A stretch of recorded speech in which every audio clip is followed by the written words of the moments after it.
First up, though, let's get Mr. Marr's review of the Ford F-150, Mike. Yes, sir. We're talking about the 2025 Ford F-150 4x4. It's a SuperCrew with the STX package on it. Now, this is the 14th generation of the F-150, long-standing big seller. This was introduced in 2021 for this generation of it. The final assembly plant was in Dearborn, Michigan. It actually comes in considered available 6 standard trim levels: the XL, the STX, XLT, the Lariat, Platinum, and then you get the King Ranch. Now you got 2 more, the Trimmer, the Raptor R. They're all kind of out by themselves on it. But the really interesting thing about this is you got the 6 different trim levels. All 6 of them, you can get 3 different cab levels. All 6 of them can get 3 different bed lengths, and all 6 of them, you can get your choice of 6 engines. So there's like 70 or 80 combinations that you can put together to find you an F-150 that you want. Now, we are in the STX SuperCrew, so this was down in the lower trim levels, which we don't get very often out of the press fleet, so I was kind of interested to see how it worked out. It is 5-passenger, cloth seats. Up front, we had the LED reflector headlamps, had LED fog lamps, got a power tailgate lock. We were rolling on some really nice 22-inch aluminum wheels. And just for future reference, it comes with a 36-gallon fuel tank on it. Fill that baby up once in a while. Now, the interior, we had the 12-inch, all of the F-150s now come with a 12-inch center stack screen. That's just standard across the trim levels, the whole line. We had the rear view camera, so it makes it really nice to be able to have that. Now, because we were in the STX, we had the column shifter, not the console shifter. We also had to use a key, not a push button. So this was kind of down. Are you complaining? No, I'm saying that this is kind of a stripper model, but it was kind of nice to get in. I like it. I like that stuff. Yeah. It did have the front center console, and it's a black STX cloth seats. The front seat was a 40 with a console and a 40. The rear seat is a fold-up 60-40 that has under-seat storage. So now this is a pickup that if you're looking for a pickup, if you don't need all the leather and you don't need all the high-end stuff. I don't need you telling me what I don't need is what I don't need. Y'all need to come Well, I don't need that neither. So, and the thing is, it had the 5.0 liter V8 under the hood. So we had 400 horsepower up around 6,000 RPM, had a 10-speed automatic transmission. Nice. So it ran well, and this was a great driving truck. Did you bring that over here? Yeah, he did. Yeah, I did. That was that one I drove over there. That is a good-looking pickup truck, I have to admit. Yeah. And it worked out. Ken Peabody, the Ford press fleet manager, did a wonderful job. He got that one. I got a different vehicle. This week, I've got the King Ranch version hybrid. Oh, wow. So it makes for a really nice comparison versus the 2 different trim levels. But, hey, are you going to do any one of those next week? I was going to do the Mustang next week, but I can do the Ford hybrid. Well, because the only reason I say that is because I've got the Ram 1500 Longhorn edition sitting in the driveway, $86,000 worth of pickup truck. Yeah. And it's rodeo time, baby. We'll do the King Ranch F-150 then. All right then. And the one we've got, the STX, back to it. You equip it up right, it can tow 12,700 pounds, and it'll haul 1,685 pounds.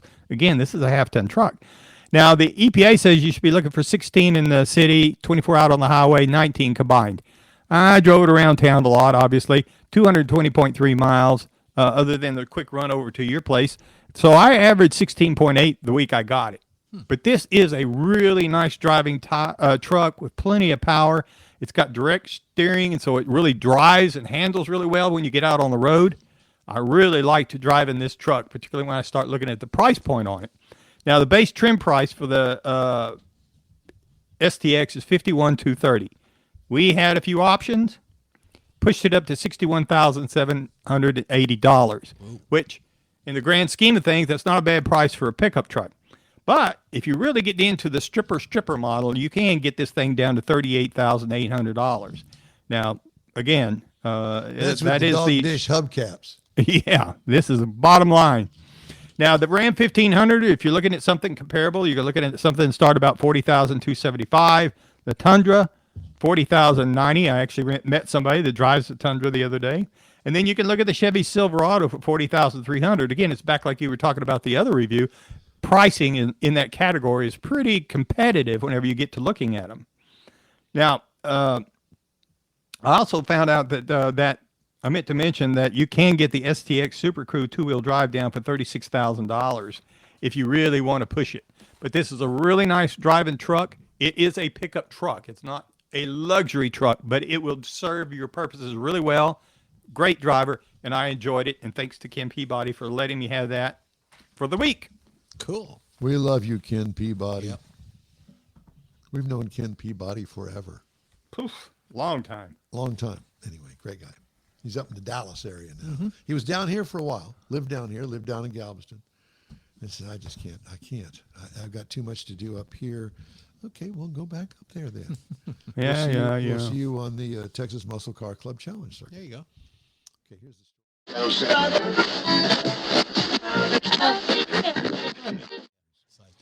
Time now here on In Wheel Time to talk about driving destinations, family fun, spring break road trips. Mr. Mars, it's all yours. Yeah, I picked out like 5 things that would make great family spring break road trips in the United States. I mean, because it's when you're talking about spring in particular, it's more like a vacation. You got scenic highways, roadside stops, and lots of destinations where the kids go, wow. Some of them are more than others. But we'd start with the Grand Canyon and the North Arizona Loop. It's really good to kind of base this out of Flagstaff because then you can drive up to the South Rim and you can kind of overlook the rim and you find lots of paths along the way, and you can be like the Griswolds there on the way. And then you can pick up on stretches of US Route 66 where you go through Williams, and you kind of step back in time with the neon signs, the vintage diners, and a lot of roadside attractions. Of course, you can always stop in Sedona and check out the red rock scenery that you're going to have along the way there. And then from there, we could go to California's Pacific Coast Highway. This comes up a lot because of what it is. I mean, if you're into the coastal scenery, this is it's a legendary drive that's hard to beat. Start in San Francisco, head south towards Big Sur. You got lots of highway hugs the cliffs and the Pacific Ocean, big, beautiful bridges to go across. You can stop in Monterey, check out the Monterey Bay Aquarium there, going down to Santa Cruz, where they've got actually a little amusement park down there to kind of wind up a day of spending the day in the car. But number 3 would be the Great Smoky Mountains Adventure. Now, families that like mountains and wildlife and like to go hiking, it's hard to beat this because the park is so big. You got the scenic drives, you got waterfalls, you got short hiking trips that are great for the younger kids that are out traveling. And you can go down through the Cades Cove Loop. Now, this is where you can see a lot of deer, a lot of other wildlife like turkeys, and even sometimes a few black bears out through there. Now, you can also roll into Gatlinburg and Pigeon Forge. You got lots of family fun there, lots of amusements, and it's very touristy. Got some aquariums, mountain coasters, lots of restaurants. And, of course, if you go in the springtime, because it's spring break, you're going to find a lot of wildflowers that are blooming. Makes things even a lot nicer.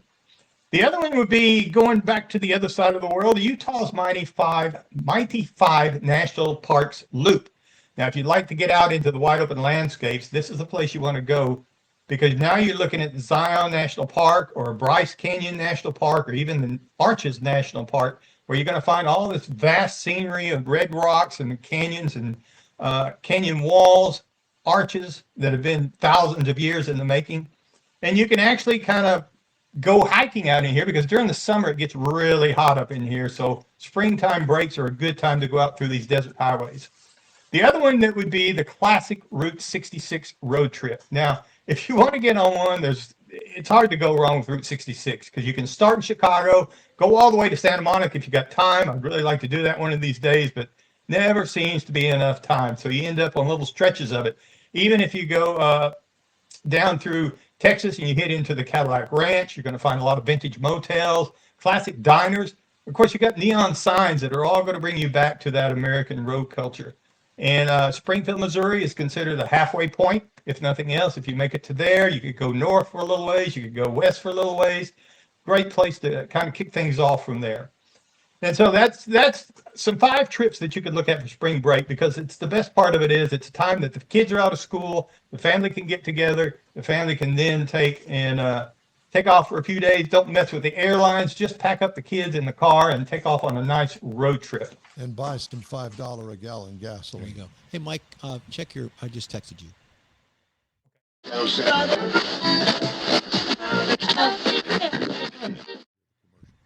right, time now for Jeff's car culture. Size matters, ...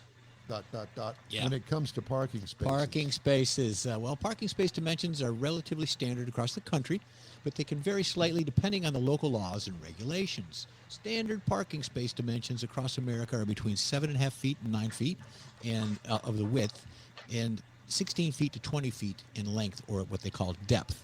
So parking space dimensions, seemingly relative straightforward at a glance. There are several things they consider that affect the final layout of a parking lot. Parking lot size affects the maximum number of spaces that you can put under the different layouts. Many parking lots use perpendicular parking to try to fit as many spaces in the lot as possible. It's like putting a butt in a seat at a theater or something. You got to get them in there. Perpendicular designs are especially common in high traffic areas like grocery stores and department stores. However, there's also times when a parking lot is too large for the number of people using it. Having the highest possible number of spaces only matters in a parking lot if it sees enough traffic to fill those spaces. So you can actually overbuild a parking lot. This parking is somewhat dangerous and requires wider aisles, so it's often possible to use different configurations in a large lot. While most people are familiar with perpendicular or 90-degree parking, many are the other angles and choices that can be designed and are in use. 30-degree parking spaces work well on one-way roads. Two-sided parking array at this angle is 44 feet 8 inches across in total. 12 feet of this is for the main driving route, which is the rest of the parking spot. The setup offers excellent maneuverability because drivers only need to turn a little to get in or out of that space. It's particularly practical in areas where people go in and out of the spaces a lot, so you got a lot of traffic in that one particular space. Like on a city street. Yeah. One notable advantage of the 30-degree space is that all doors are cleared on both sides of the vehicle, and that's important. 45-degree spaces, there's another one. It can fit more cars into the same area. These angles are still tight enough that they're only practical for cars traveling in one direction. You see the arrows in the lots and the parking spaces. That nobody pays attention to. Right. I do. However, increased capacity comes at the cost of reduced speed because the cars need to slow down and much more skill to enter those spaces. Essentially, it is a balanced option for the angled parking, which is good to know. 60-degree parking is another one. It's relatively wide, uses a 59-foot 8-inch space for the areas with parking on both sides, typically about 20 feet of the driving space between the parking stalls. Then you've got spaces that gives people much more room to maneuver. It doesn't take up quite as much space as perpendicular parking, but it's somewhat easier to back into that spot. Then you got 90-degree parking, or perpendicular parking, as we discussed, is most common. It's the choice that people like. It's where parking stalls are at the right angle to the road. Perpendicular parking is the worst choice for accessibility outside of an ADA compliant spots, which is the handicap spots. All vehicle doors could be close to one another. Such proximity can make it extremely hard for some people to enter or exit the car. That's why you have some of the grids on the side of the parking spot. Then you got straight parking or parallel parking are common areas where it could be difficult to install a normal driving parking test. Yeah, that's exactly what it is. They're most common along the edges of the streets, which are very common. Parallel parking spots are usually 19 feet in depth with an average of 4 feet of buffer space on the top of that, which is about 12 feet of driving space next to them. Then you can get into the other specialty parking like semi-trucks, motorcycles, and buses. They each have their own routes of doing that. Semi-trucks are about 30 feet long. Motorcycles, you can put more motorcycles in a regular parking spot than you could in a parking spot designated for a motorcycle. And then you got buses, which are about 60 feet long. So I do this because when I go we go grocery shopping, or you go to your Walmart or your Target or whatever, and you got people that are pushing their baskets and they just leave them in the middle of the next lane. They don't take them to the place where you're supposed to put your cart. I've seen people put shopping carts in the handicap space as someone's trying to pull in there, and it just drives me nuts. So you want to go out there and just poke them in the eye. Size matters. Yeah, size does matter. Time now.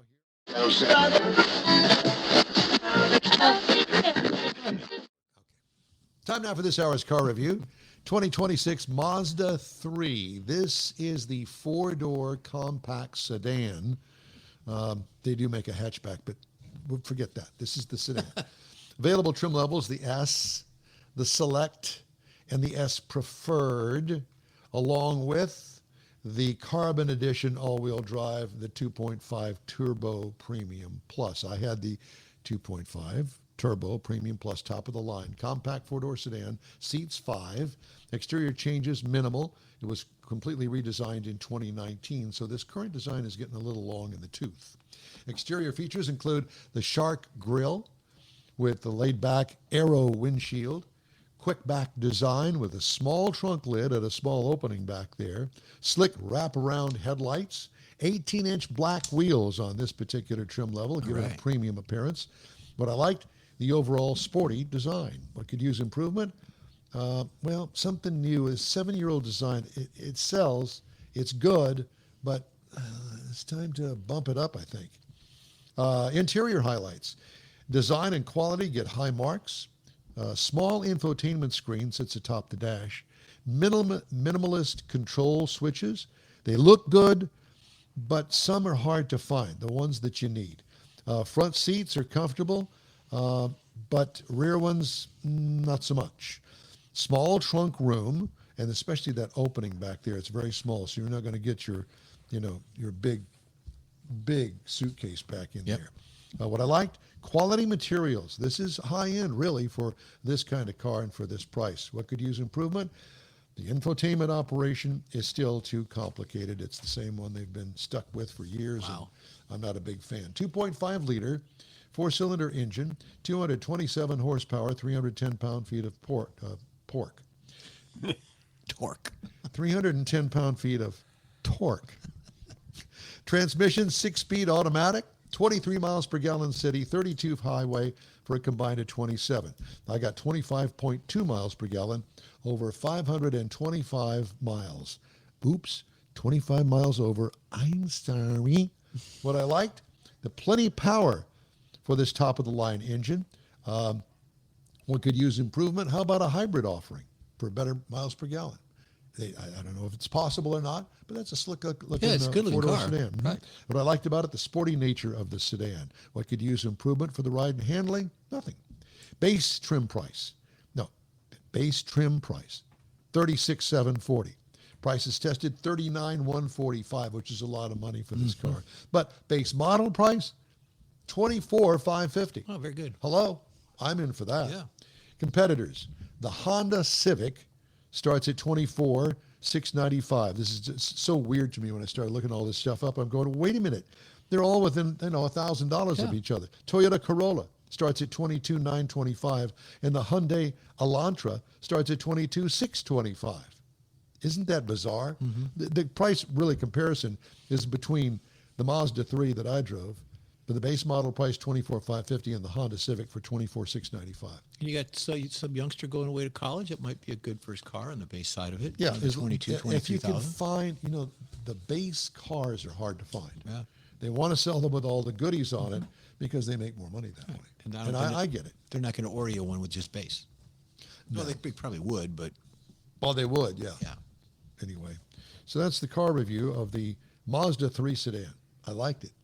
Good. Man, it's a sporty car. Clearly, Mazda's brand is about sportiness. It's not going to ride like, the Buick Regal of the past. Oh, no. You can toss it around the corners. And that the shape, when you saw the silhouette of the side view of that vehicle, Slick. Everything looks a Euro. It looks like a European It's nice design. and rounded. Well, my opinion, they stand out. Do something different on your design, and Mazda should. Okay. Yeah. They're nice cars. Yeah. You still got